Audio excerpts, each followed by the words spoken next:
Dear friends and practitioners, today, May 21st, 2021, we will discuss the essence of the Buddha's teachings, specifically focusing on the understanding of suffering, dukkha. The realization of suffering is at the heart of studying the Dharma in Buddhism. Those who wish to attain liberation in this lifetime must engage in the study of the Dharma. To truly understand suffering, one must know suffering, understand its causes, recognize its cessation, and practice the path that leads to the cessation of suffering. This is the only teaching we need to focus on. The Buddha once declared that, aside from suffering, there is nothing else that arises, nothing else that endures, and nothing else that ceases. It is only suffering that arises. It is only suffering that endures, and it is only suffering that ceases. Aside from suffering, there is nothing that arises. Aside from suffering, there is nothing that ceases.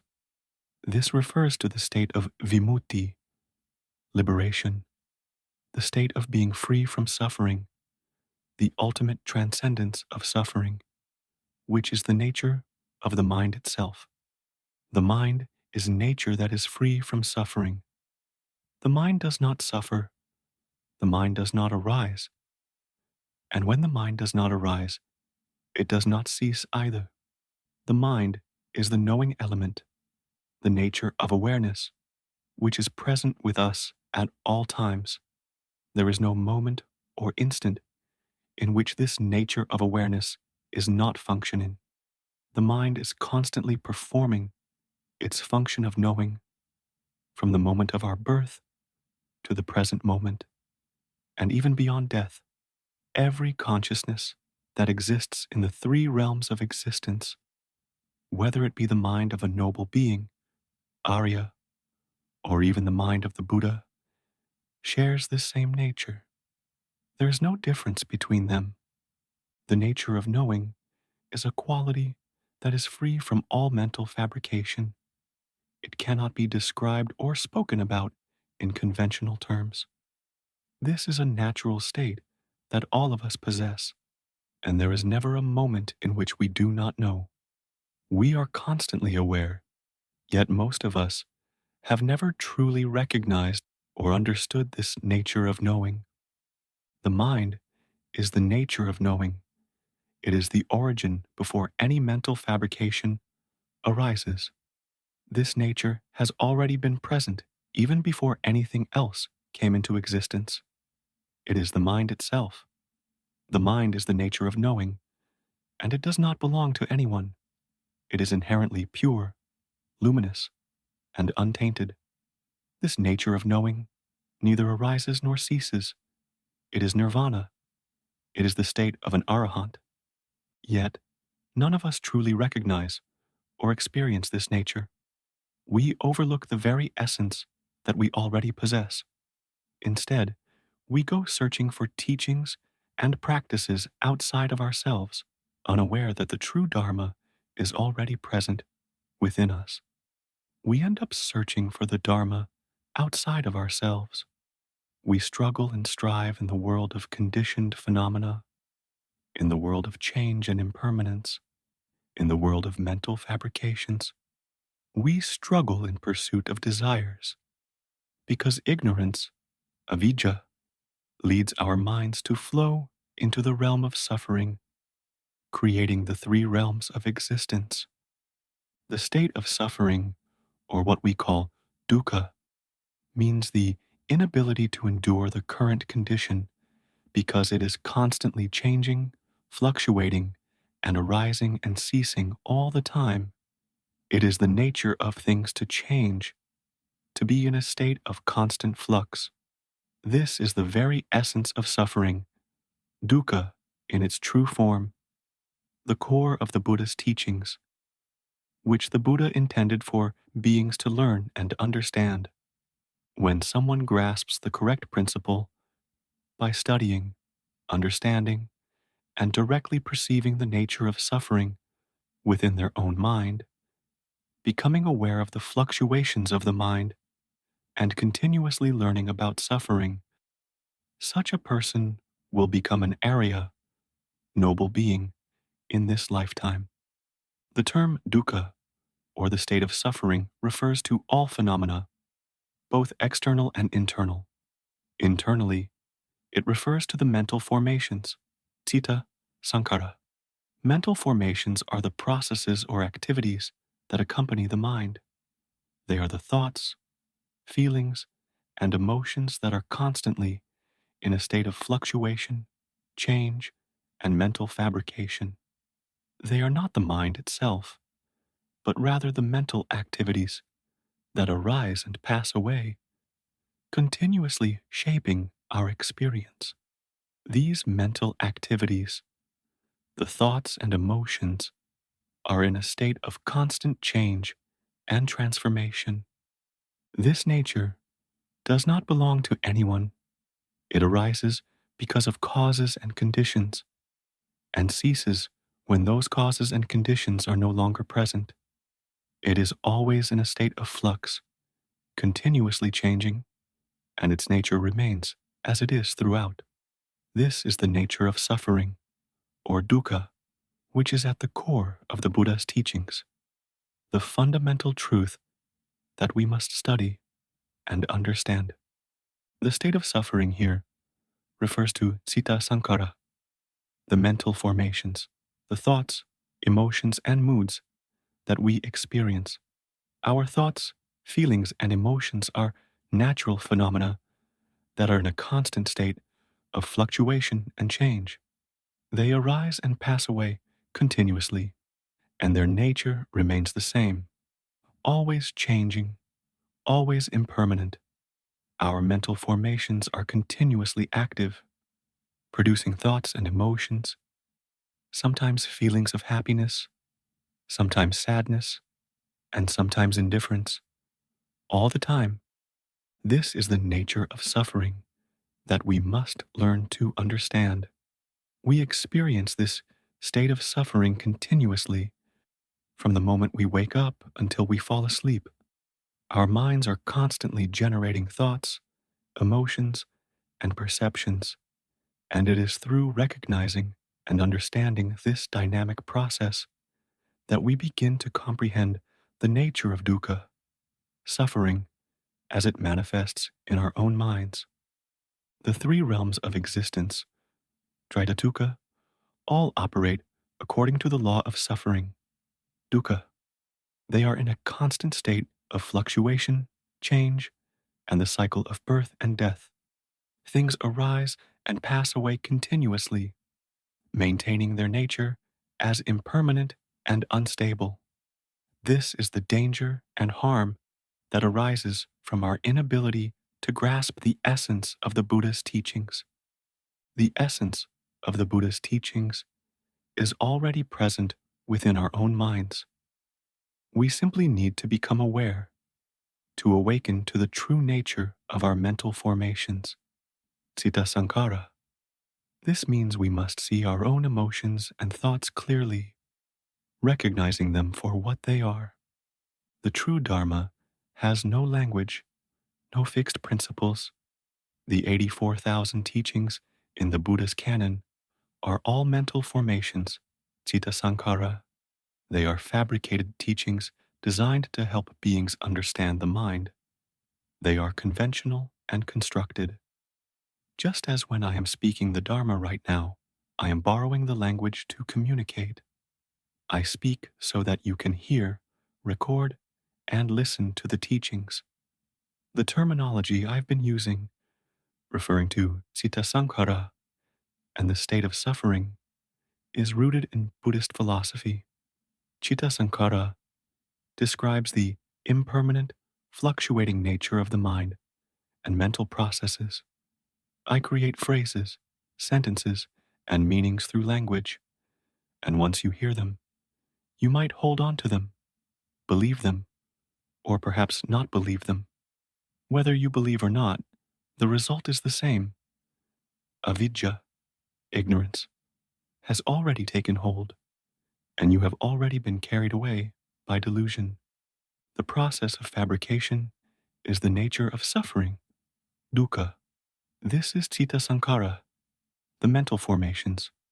We necessarily rely on mental formations to understand the state of visankhara, the state beyond fabrication, which is the mind itself.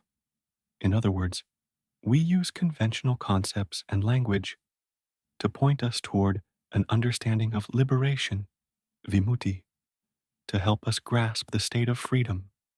We must speak in terms of conventions to guide us toward an understanding of vimutti, so that we can come to realize that true freedom is found in the mind, beyond all fabrication. But after we listen, we tend to hold on to what we've heard and believe that our understanding is the absolute truth. This, however, is not the case. What we think we understand is still just a thought, a mental fabrication. Understanding itself is also a form of fabrication. When we think and interpret, we are still engaging in mental formations, sankhara, and this is all part of the process of suffering. However, we must continue to engage in understanding. As we listen to the teachings, as we listen to the recordings, our mind will gradually comprehend.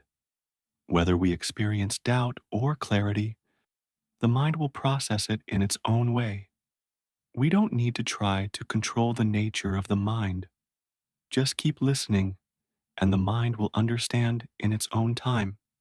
Gradually, little by little, understanding will accumulate according to the mind's wisdom. The mind will build its understanding progressively. The key is to listen to the Dharma as much as possible. Keep listening attentively, gradually sinking into the mind. Observe the mind and stay aware continuously, noticing that right now you're hearing my voice. You need to be aware, to feel that sometimes you're swallowing saliva, or sometimes you're looking around, left and right.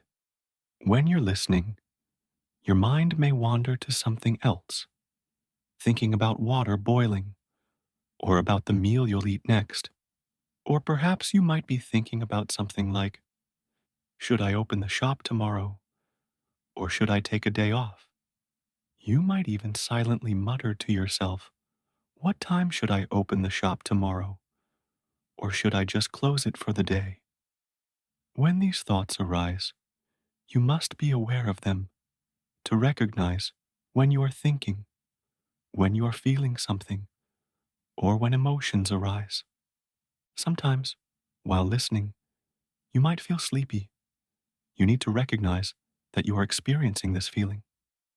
The key is to be mindful of what the mind is doing, whether it's thinking, feeling, or having a certain mood.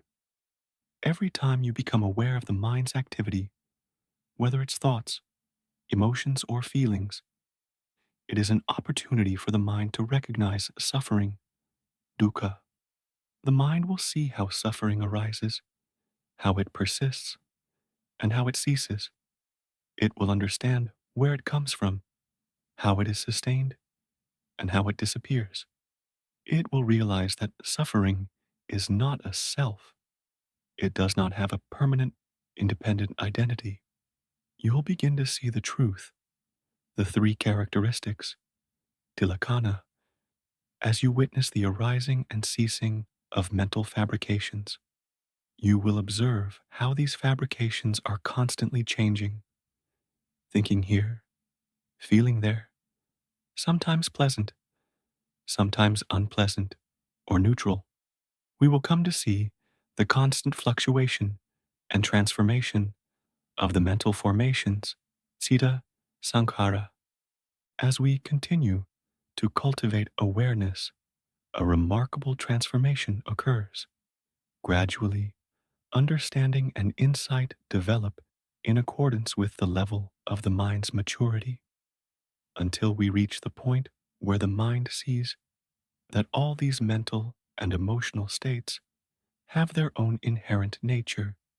They simply arise and pass away according to their conditions. They are not us, nor ours.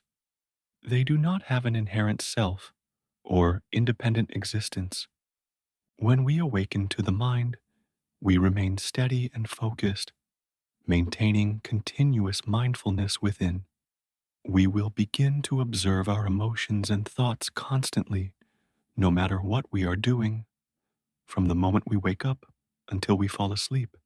It doesn't matter whether we are male or female, whether we are ordained or not, or where we live.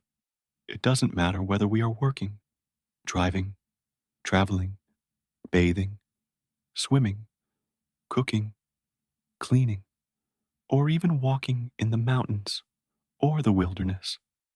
All of us have the potential to attain enlightenment. It is not dependent on whether we are young or old, healthy or disabled. Every one of us is capable of realizing the Dharma. Focus on listening carefully while also observing your own mind. As you continuously become aware of your emotions and thoughts, you will gradually gain confidence and recognize that this cycle of fluctuation, the arising of both happiness and suffering, is the very nature of samsara, the cycle of existence. We flow between happiness and suffering, moving through realms of both pleasure and pain. As you listen and observe your mind, you'll begin to see that the cycle of happiness and suffering is the essence of samsara, the cycle of existence. We flow between pleasant states, sukha, and unpleasant states, dukkha, each one impermanent, whether we feel happy, bored, irritated, or calm. These mental states come and go. Happiness fades, suffering arises, and then it fades again. This constant fluctuation is the nature of our emotions. By noticing this, we start to realize that all mental states are transient and none of them are permanent. This understanding of impermanence helps us recognize the truth of suffering and begin to detach from the endless cycle of changing emotions. These fluctuating emotions are the very nature of dukkha, suffering. The suffering we must study and understand is the kind we need to directly perceive as suffering.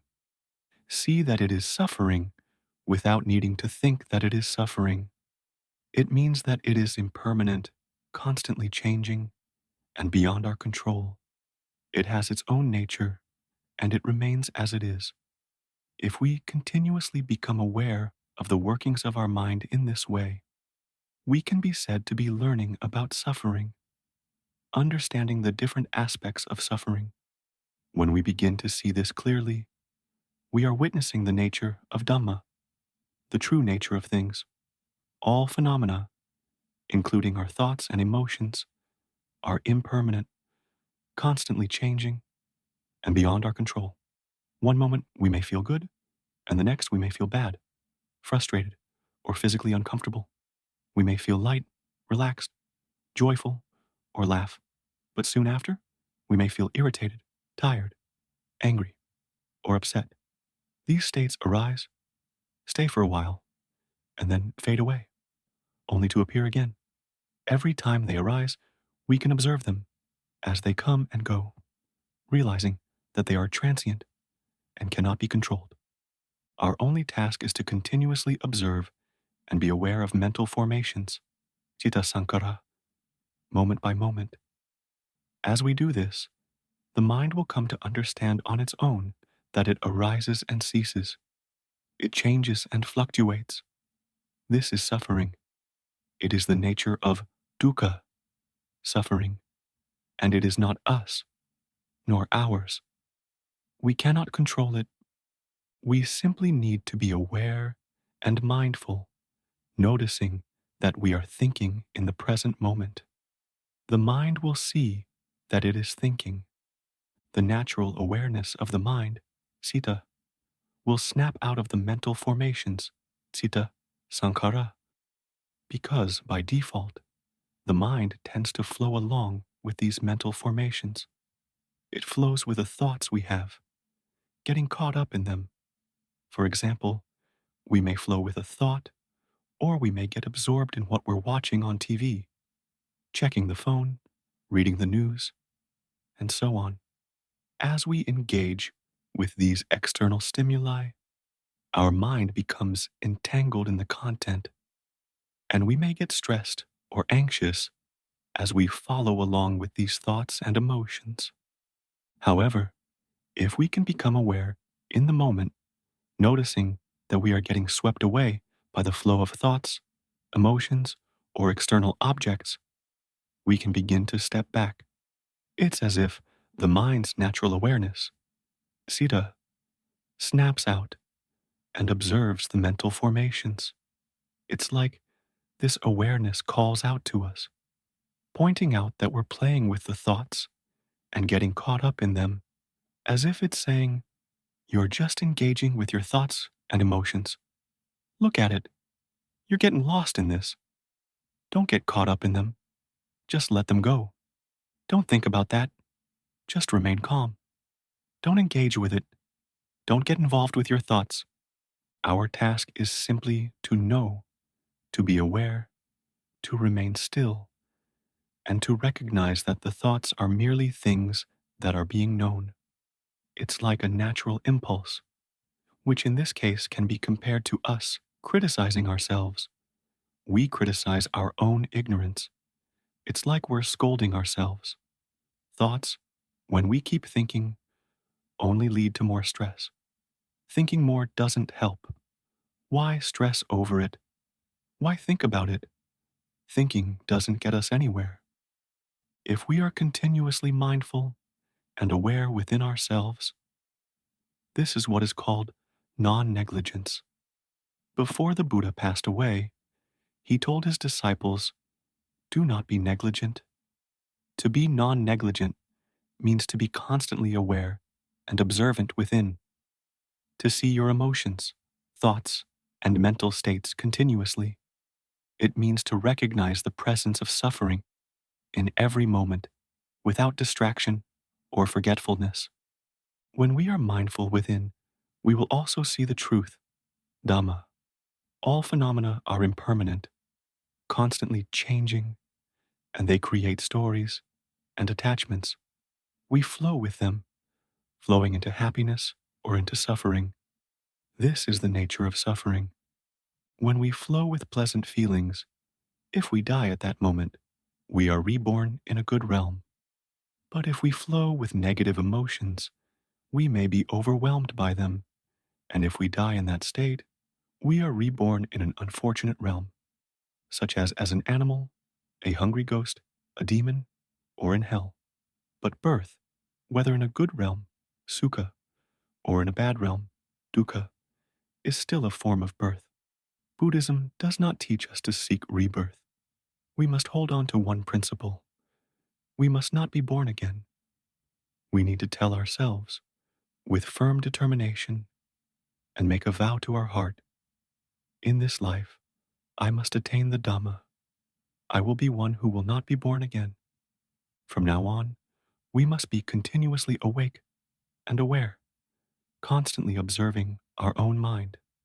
From the moment we wake up until we sleep, we must remind ourselves of this and strive to be mindful and aware of our inner state continuously. We need to observe our emotions and thoughts. When we become aware, we should recognize what we're thinking, what we're saying to ourselves, and what emotions are arising. We need to observe these things as they come and go. As we observe, we will see thoughts arise and then fade away, only for new thoughts to appear, which then also fade away. We see them come and go continuously.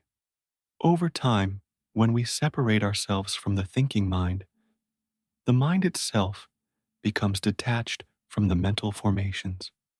This is when we see thoughts arise and pass away continuously.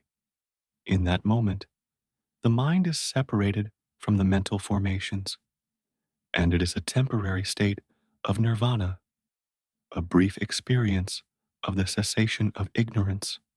In those moments, the mind is pure, and we experience perfect esrila, virtue, samadhi, concentration, and panya, wisdom, all in that one moment of awareness.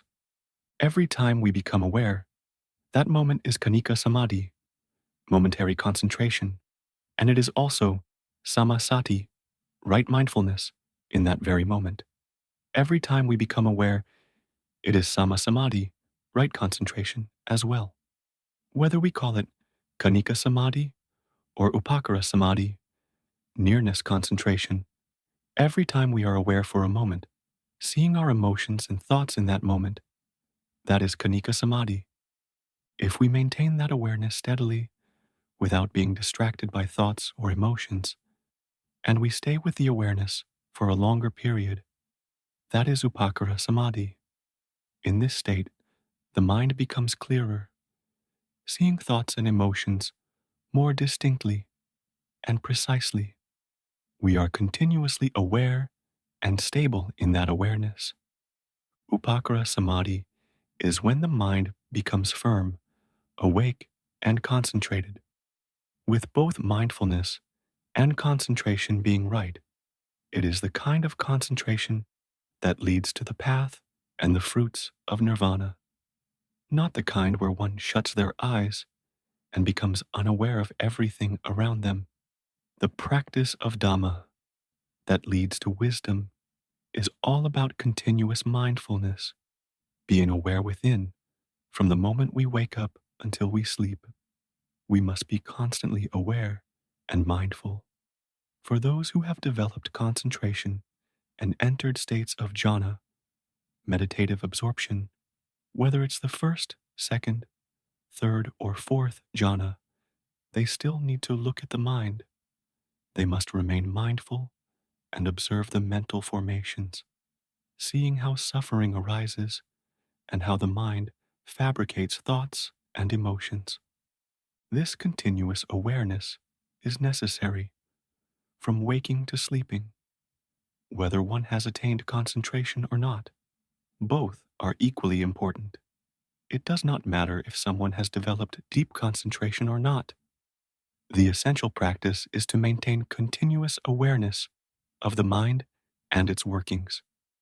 The Buddha never taught any Dhamma other than the cessation of birth. He taught how the mind flows towards rebirth and how to stop it. The Buddha taught about suffering, how to understand suffering, its cause, its cessation, and the path leading to its cessation. He taught that all things are suffering, that suffering arises, that suffering persists, and that suffering ceases. Nothing else is born, nothing else ceases. He spoke only about suffering. This suffering refers to the mental formations, sita sankhara, our thoughts and emotions. When we listen to teachings about the mind, we turn inward and become aware, observing our own thoughts and emotions. If we can see them clearly, that is when we are truly observing the mind.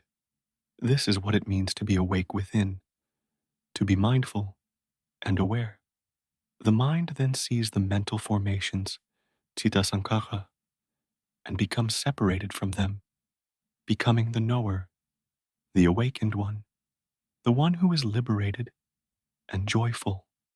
In that moment, we become an Arya Pugala, a noble person. I want to say that from now on, we must be serious and committed. Being serious doesn't mean shaving your head, living in a temple, or giving up work. No, you can still work, take care of your family, and live your life as usual. What matters is being aware, being mindful of your own mind, observing the mental formations, and seeing the suffering that arises within you as it constantly changes and fluctuates. It means seeing your thoughts, emotions, and mental states.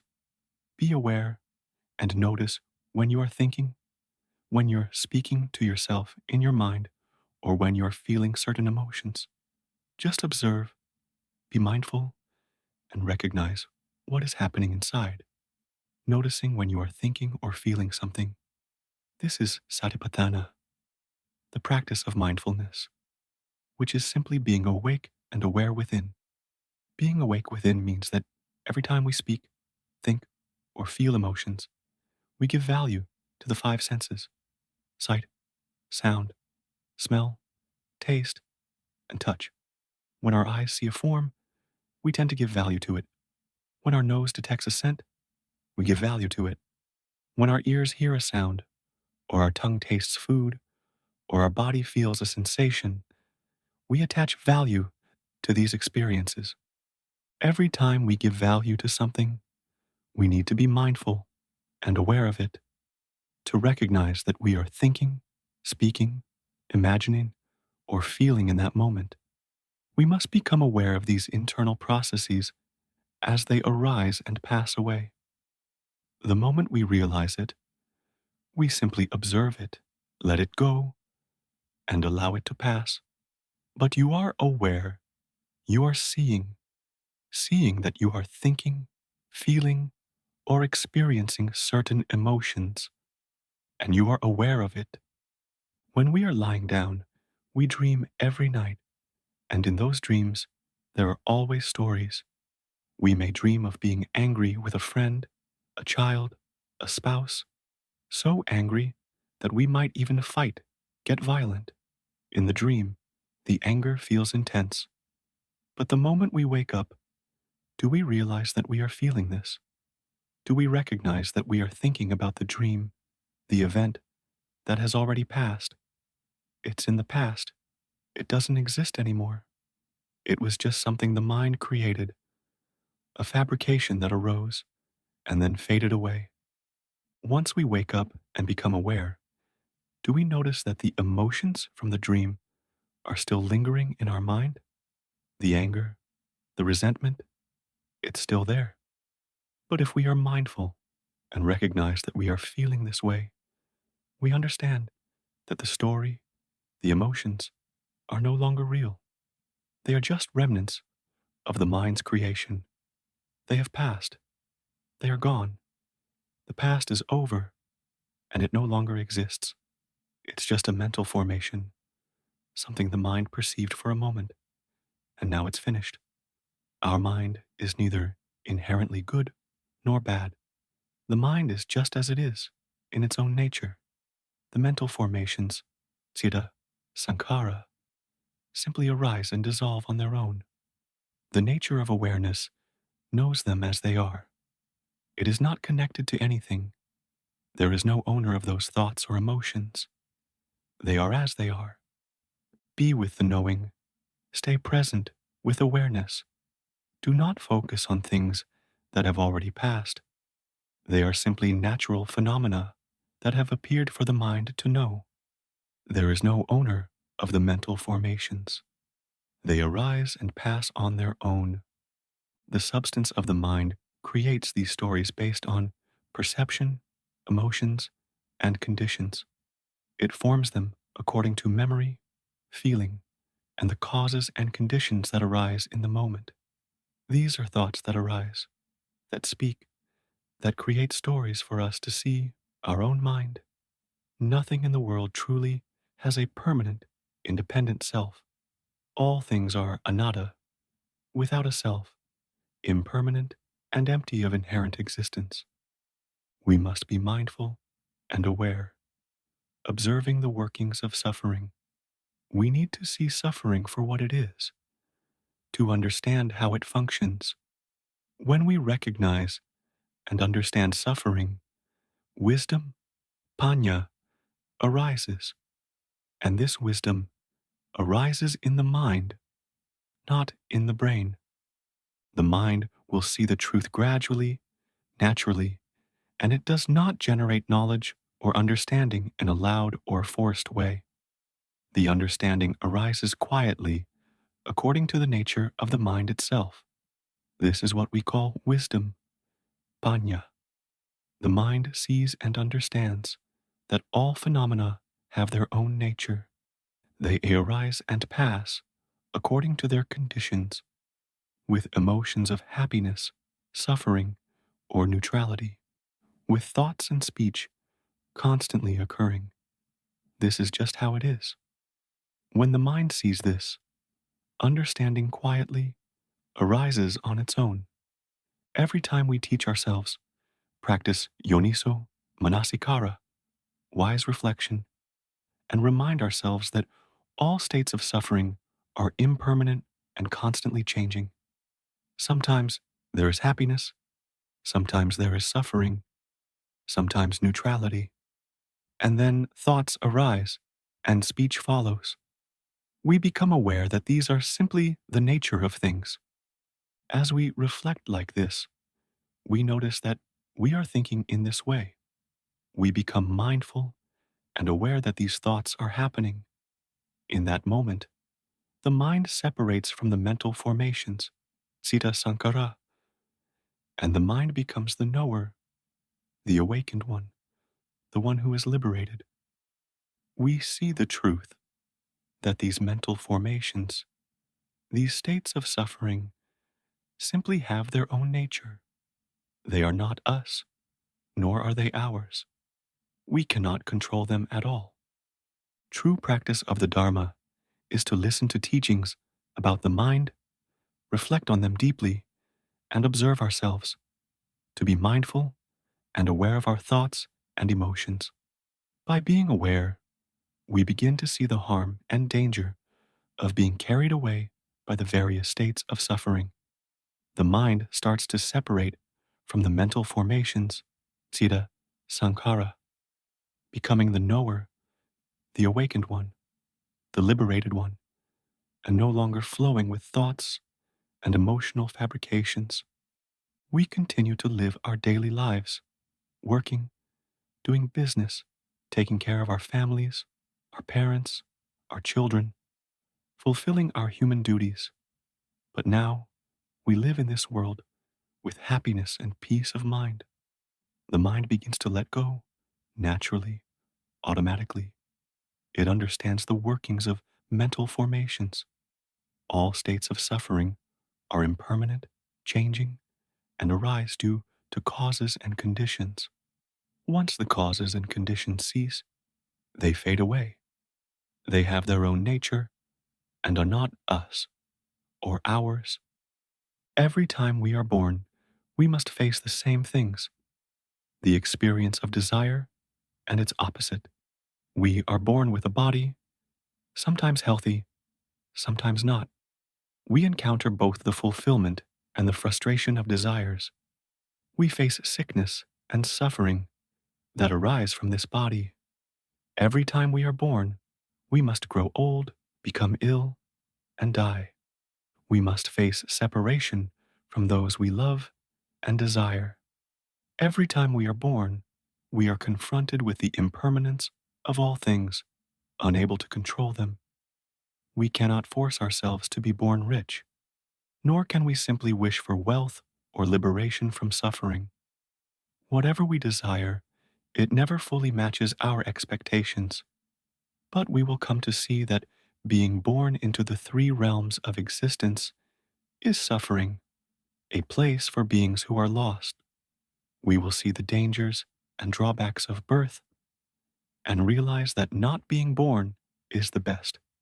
That is to enter Nirvana, to return to the original nature of the mind. Our own mind is the Buddha, the Dhamma, the Sangha, and Nirvana. It is already radiant, pure, and never attached to anything.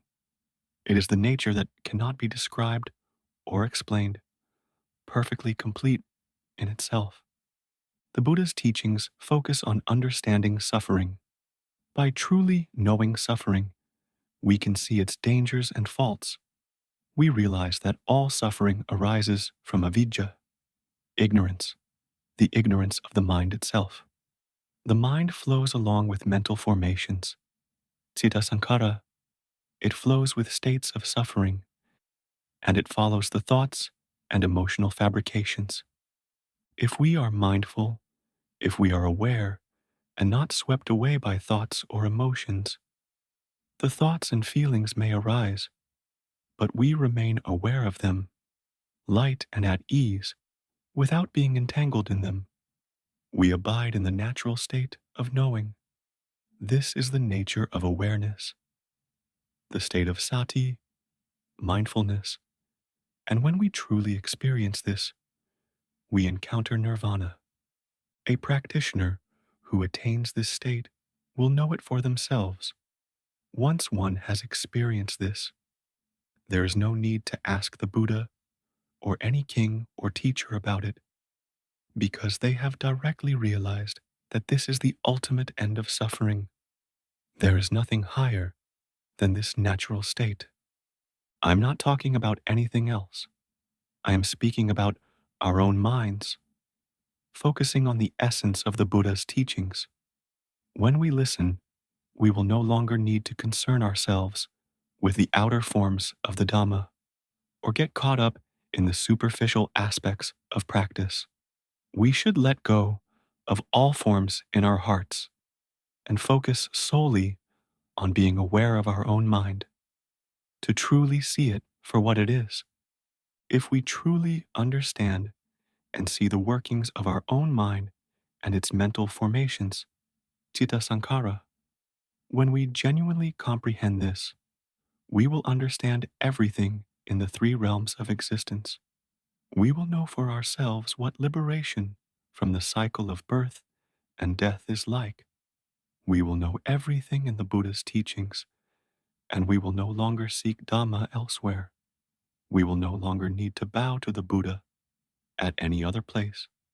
Our bowing will be to our own heart, because we will realize that the Buddha is the mind itself, the Dhamma is the mind itself, and the Sangha is the mind itself. This is the true Arahant. This is Nirvana. This is the realization of the truth, the ultimate nature of the Dhamma. We will know it for ourselves. When our mind is focused on the Dhamma, it becomes aware of itself. We notice when we are thinking, when we are hearing the Dhamma, when we are breathing in and out, when we become aware of the heartbeat, or when thoughts arise, when we feel tired or are about to fall asleep. We stay aware, maintaining mindfulness, and listen to the Dhamma. As we do so, the mind becomes naturally inclined toward Dhamma, gradually becoming more alert and attuned within. The mind starts to let go of the various distractions and disturbances that arise throughout the day. From morning to evening, it begins to settle, focusing more on the Dhamma, feeling lighter, more relaxed, more open, and free from doubts. As we continue listening to the Dhamma, the mind becomes even more peaceful, more at ease, until we eventually drift off to sleep. But even in that moment of drifting off, we are aware. We realize when the mind is thinking. As soon as we know that we are thinking, we let go of it. We don't cling to the stories or meanings that arise in the thoughts. They are all illusory. There is no real substance in them. Even the dreams we had, whether good or bad, are not real. The idea of real or not real means that there is no inherent, independent existence in them. Everything is impermanent. Everything is anatta, non-self. Even the Dhamma itself is anatta. Nothing has a permanent, independent existence. Everything is transient and without a fixed self. It's all just a dream. One day, when we truly awaken from this world of illusion, we will realize that everything has been a dream. There is nothing that truly exists. All of it, our thoughts, our feelings, our experiences, is impermanent and illusory, like a dream that fades upon waking. Only when we truly wake up will we see this for what it is, a passing illusion, without any inherent substance or reality. Our mind has never been anything in itself. If one understands and grasps the principle that simply by being aware in this moment of our thinking, our thoughts, then once we realize we are thinking, it's done. The story we were telling ourselves fades away, and we simply observe the next thought, the next emotion, the next sensation. We know, let go, and move on. Each time we let go of a thought, of an emotion, without attachment, without clinging, we simply see it arise. We see it pass, and we know it for what it is. There is no hope, no desire to hold on to it. We just know that it exists, and then it passes. If it doesn't pass, we continue knowing it, seeing the cause and the cessation of it, without any expectation or judgment. Everything that arises in the mind, the thoughts, the emotions, the stories about the past, the future, the things that might happen, are all fabrications. They have no true substance, no permanent existence. They come and go in the present moment, the only moment that is real. And when we truly know, all that remains is the knowing. There is nothing else. In that awareness, there is no self, no other, only the present moment of knowing.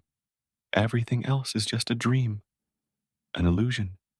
Everything I've said so far is to gently wake you from the dream, to encourage you to see the workings of the mind. If you don't get carried away with the mental formations, if you don't flow with the state of suffering, then ignorance, avidya, is gone. The mind breaks free and becomes the knowing, the awake, the enlightened one. When that happens, we become like the Buddha, free from suffering and from the cycle of birth and death, continually waking up and realizing within, no matter what you're doing, you remain aware. Whether you're a teacher, explaining something to your students, or simply reading homework that your students sent to you, you're still aware. As you read, you're aware of the words, of your thoughts, of the actions in the present moment. Whether you are speaking, laughing, or even correcting an assignment, you are still aware, aware of everything happening without losing yourself in the distractions of thought or emotion.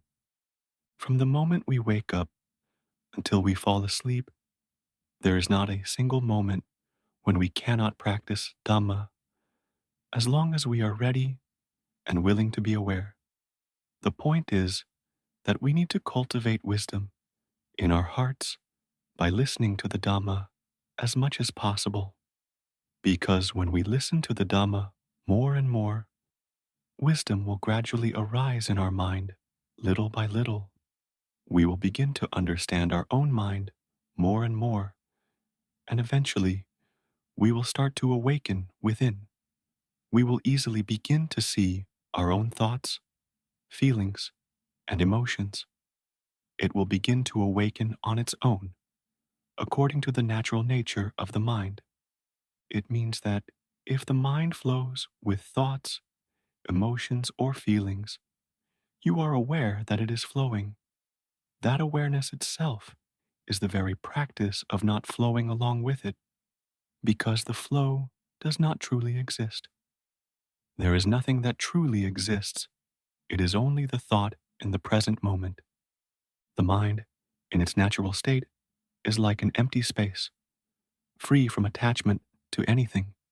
It is simply knowing, knowing things as they are, without adding anything extra. But the mind creates stories, thoughts like, I missed it, or I wasn't paying attention. These are just fabrications. Thoughts make up their own stories, thinking they are drifting, distracted, or lost. Thoughts give value and meaning to things, but this is all rooted in ignorance and delusion.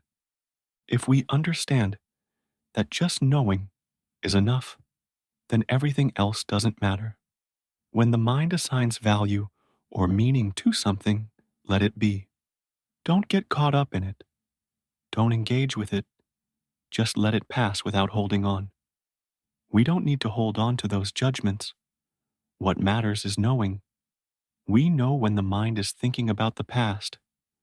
We know when it is thinking about the future.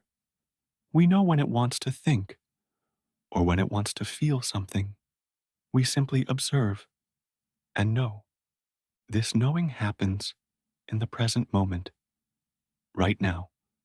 If we know it in the moment, that's all that matters. If we don't catch it in the moment, then we know that we didn't. Whether we are aware of it immediately or not, the key is to know it when we realize it. When we recognize that we are aware, that is the best moment. That is when the mind is free, even if just for an instant. This understanding, though simple, can lead to liberation.